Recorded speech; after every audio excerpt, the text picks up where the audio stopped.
place on the end games. And you mentioned late game shot calling. Ang taas talaga ng responsibility ng shot caller na yun. Yung tipo na pagka may nagkamali ka ng call, parang ikaw pa ang may kasalanan. At dito natin maintindihan yung pressure na meron ng ating mga manlalaro dito in the biggest stage in MLBB here in the Philippines. It is MPL. And we're already talking about the strongest region as well. Pero nandito na nga ang ating mga bands. Picks na nga agad. Barats agad-agad pinik dito ng TNC. Fred, CC is open. Nolan is open as well for since X-Borg! Si X-Borg, okay. Open din yung X-Borg pero may kasi may Benedetta answer from TNC. So they do go for the Fred. And Promise, eto na. Eto na. Oh no. Specialty na. Parang medyo nagiging ligtas din ang nakikita nating pick so far from both of our teams. Parang dati kasi yung TNC may tendency na manggulat no nung mga Pilipili pero parang ngayon medyo magiging ligtas na lang muna yata. They could go for the Valentina Harith here. Valentina Harith, Valentina Roger, or Valentina Kari. Oh, Mino. Oh wow. Two tanks already on the side of TNC. May Bene agad. Grabe, ano lang, para di sila mapikan ng X-Borg. Kasi with the Barats Mino, sure yan, yung X-Borg slot, yan third pick, matik yan, X-Borg yan. So, nag-precautionary measure lang TNC. Okay, kahit may X-Borg tayo, at least may good matchup. Kasi most likely, ibaban yung mga good matchups for the X-Borg ng second phase. So, Blacklist International dito, they have an option na hindi muna kunin yung XP for Edward kasi pwede naman i-second phase yun. There's a lot of things that can fight into the Benedetta. So, pwede mong kunin dito yung Claude o yung Kari for Oheb. Unless gusto nila yung Harith or Roger. I think Gold Lane is the safest choice here for Blacklist International. Gold Lane, pero looks like they're gonna go for the Edward pick. This time around, the Paquito. Nakita natin ito kahapon against Binana Evos kung saan nag-init talaga siya. Game 1 pa lang, first blood, 2 solo kills against Kirk. Si Edward B, no? Hindi niya pinagpahinga yung katapat niya that time. And parang hindi nga naman malabo na malimitahan o talaga masakal na yung mga magiging options ni Edward kapag later on pa siya nag-pick. Though ngayon kasi medyo visible na either way, kailangan yata yung maging gold laner dito na Blacklist International ay sobrang maging maingat considering na may pangansel if ever man may knock-up dito yung Minotaur or kapag ka-super wala naman siyang mobility, may backline din sa Benedetta. So, parang either way, nandun na yun yung mga conditions na kailangan nilang isipin. And looking at the stats coming in from Edward, no, Benedetta talaga ang kanyang most played ever since Season 7 na nag-MVP siya on this Benedetta pick. Ang dami na talaga niyang nilaro dito. And I think Heads, one of the best Benedetta players as well here in the league in Season 13. Magandang nakaw din ito mula kay Agent Zero. Yeah, it does tell us na ang plano dito ng TNC is makipag-ipitan ng hero dito versus Edward, which I think works kasi nakita na rin natin to last season and with the current season, most teams would actually force Edward on specific matchups kasi at least parang nako-configure mo kung ano yung magiging composition ng Blacklist International and then I think that's where they get checked. Kasi kapag alam ng kalaban ng Blacklist na hanggang dito lang ginagawa ng composition mo, you can really draft around those compositions na makahanap pa ng good matchups, specific counters. So I think this works for TNC. Wala na rin yung Valentina however, but there is the Lilia or Aurora for TNC for the second phase. And I remember that Aurora, one of Hatred's personal picks. I think siya rin lang mismo yung gumamit ng Aurora so far sa ating liga.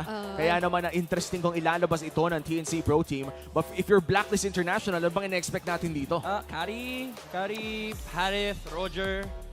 Wala kasi yung Nathan, so di sila makakuha ng ultra scaling magic late game marksman na hindi nakaka-counter ng rated armor kahit anong gawin mo. Parang ang hirap.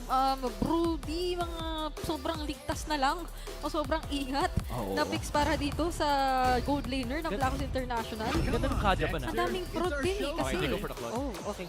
Parang kung EFAS din lang, Claude, one of the safest options out there. Pwede rin namang pangtunaw sa isang Minotaur, even the Barats. And I'm excited to see kung ano nga bang ipapares dito ng TNC Pro Team. May Iksha tayong nakita kanina. Iksha was also one of the TNC picks. Roger, Bruno, Brody, these are good against the Claude. And then may mage pick pa yung TNC dito. I think Aurora does still work. Meron kang catch versus the Claude. Unless gusto nilang kunin dito yung Odette.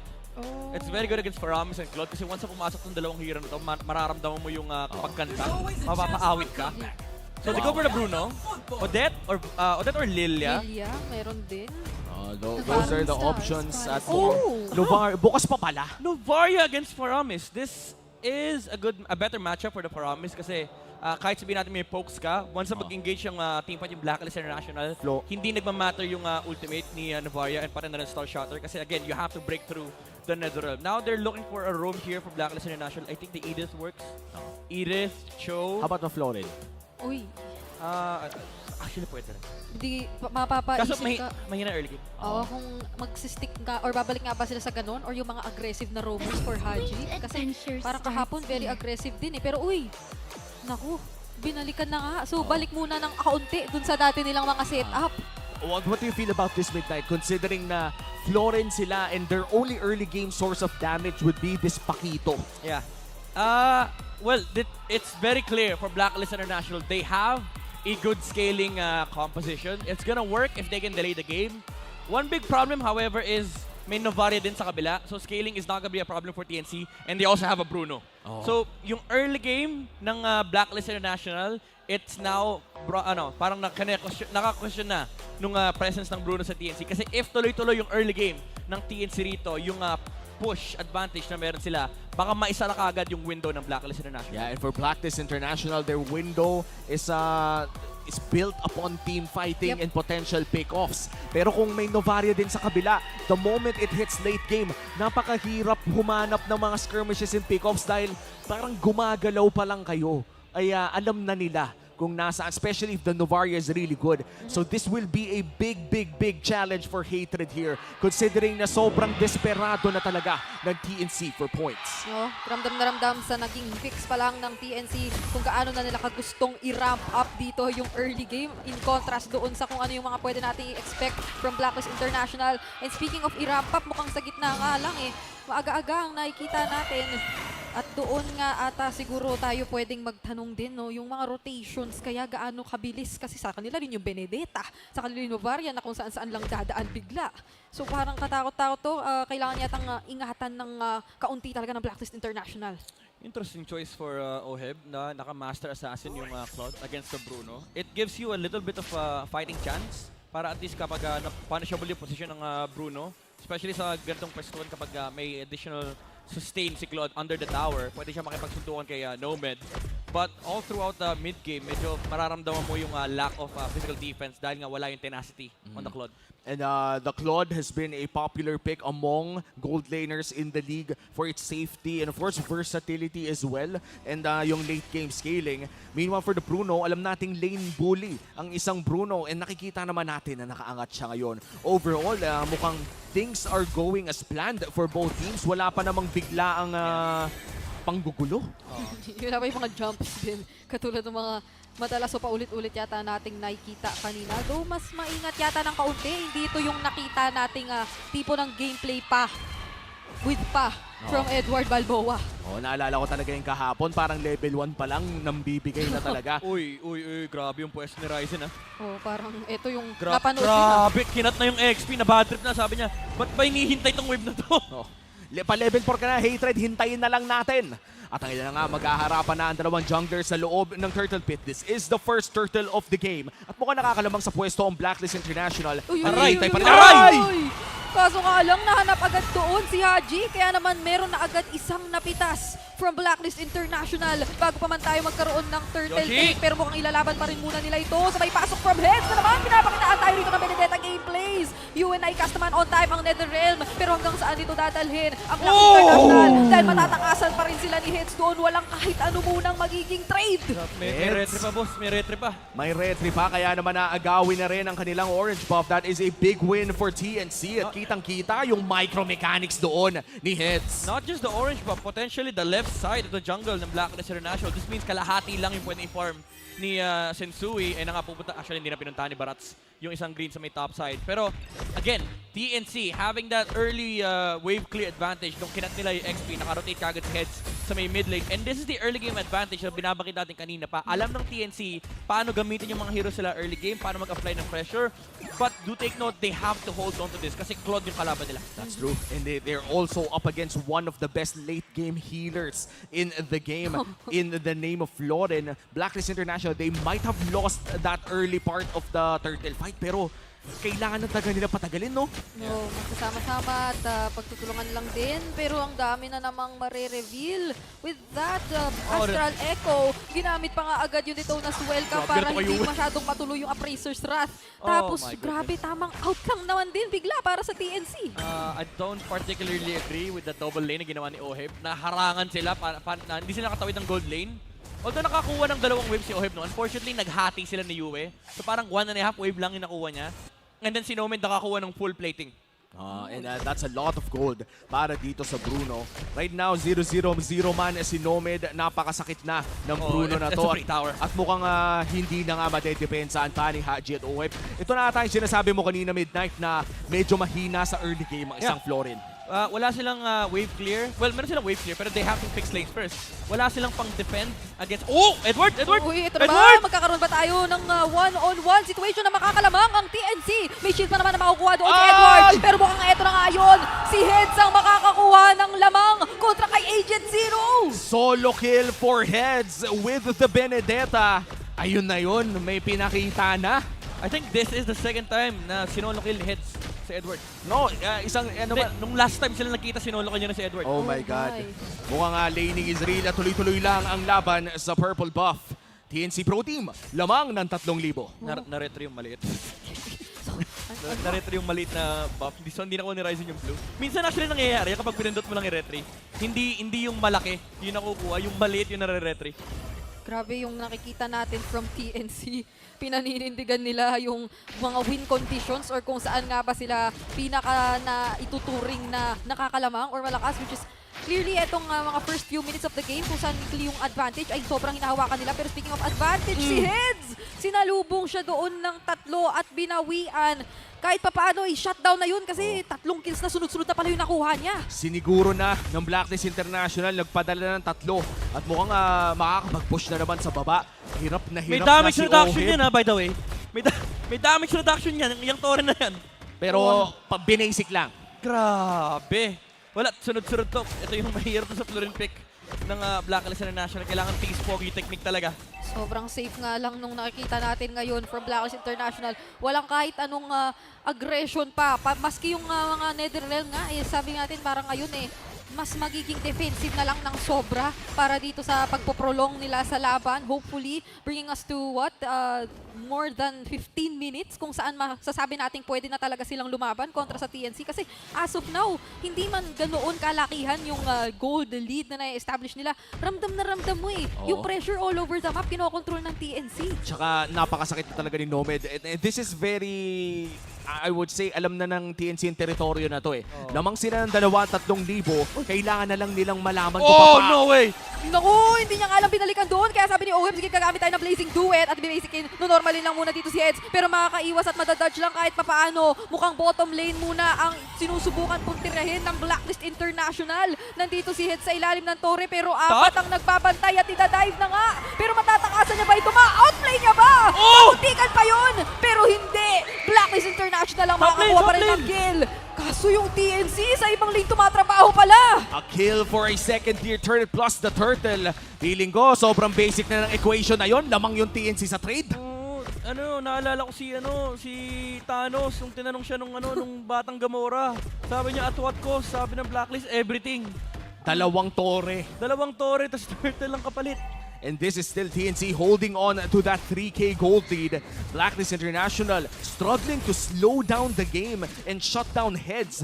Second death naman to ni Heads, ang dami nilang pinapadala para dun sa Benedetta. Parang ang dami na nilang kailangang gamitin na resources o manpower para lang makakuha ng iisang kill. Well, makulit nga naman kasi talaga ang isang Benedetta. Tapos medyo maganda-ganda pa yung naging early niya. So ramdam rin yung damage. Kanina kamuntikan pa yata siyang makakuha ng 2 bawi. Pero fortunately ay hindi naman nakuha or nawala doon yung members ng Blacklist International. Pero right now, parang kahit sa gold, ramdam mo, nakakakuha dito ng maganda advantage yung side lanes ng TNC eh. Kaya ang laki nung lamang ni Bruno or the Claude. That's almost an item up. Oh, Sensui! Kamunti ka na. Akala ko kakainin ni Ryzen eh. Nasa harapan na niya eh. Parang, alam niyo yung nilapag niyo yung pagkain sa tapat ng aso, yung kakainin na niya agad. Kaso Ito dinosaur marunong eh. mag-wait eh. Oh, dinosaur. Trained dinosaur. Domestic dinosaur. Domestic dinosaur. Pero wala na, sabi kasi ni Ryzen, wala namang wave pops. Oo. So, ba't ko kakainin? Usually, yung mga plays dapat nangyayari around the wave. Kasi alam mo, yan yung kino-contest din ng kalaban mo. So, Blacklist International, now there's a wave. Oh, Sensui. Direct shot pa rin yun. Tapos ni Sensui, ha? Kailangan niya hatang humarap na ng sobra.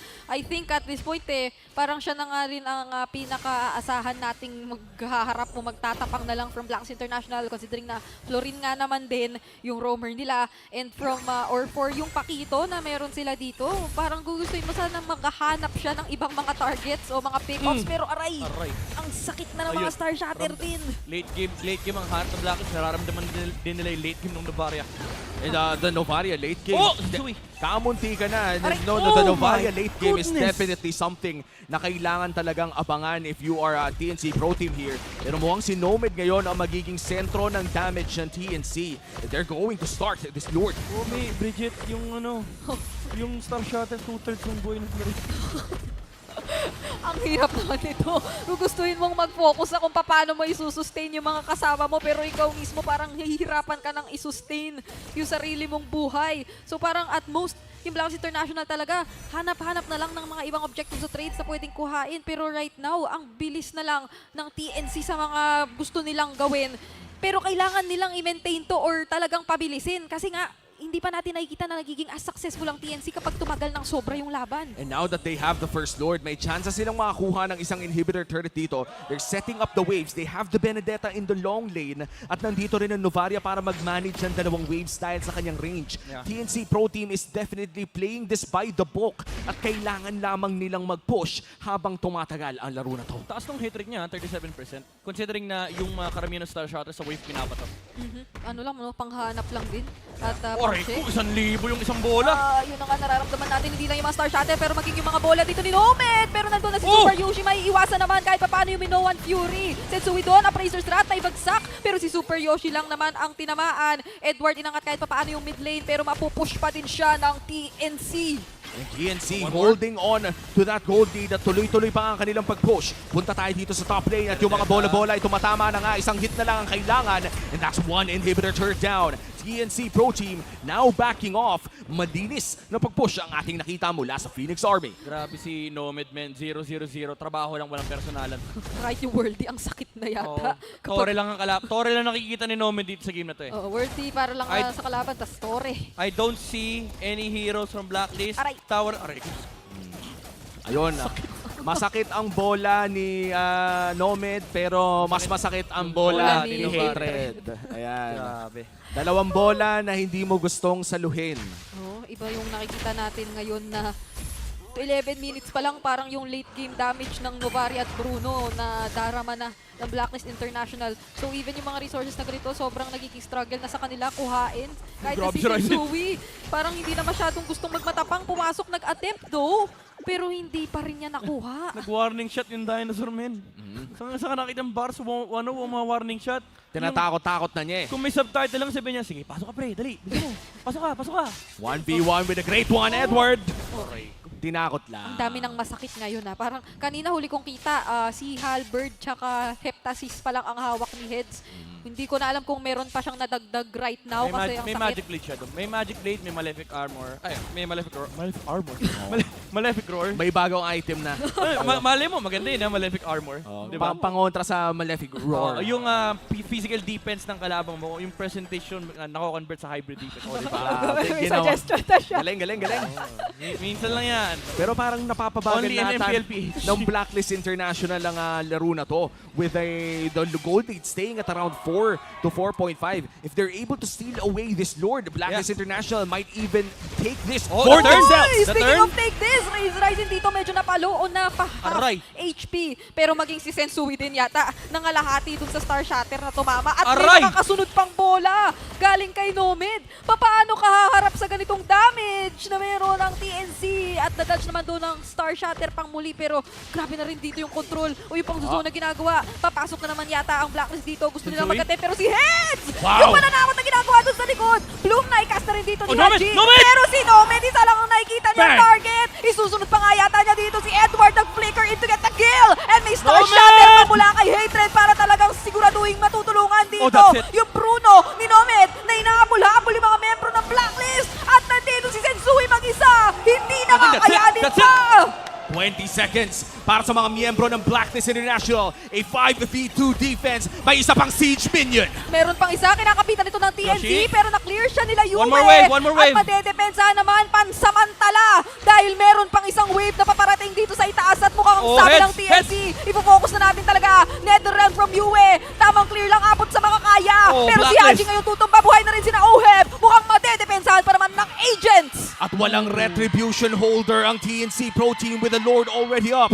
Blacklist International is holding on onto this game. They could have actually taken that game. Medyo nag-hesitate lang yung TNC din doon.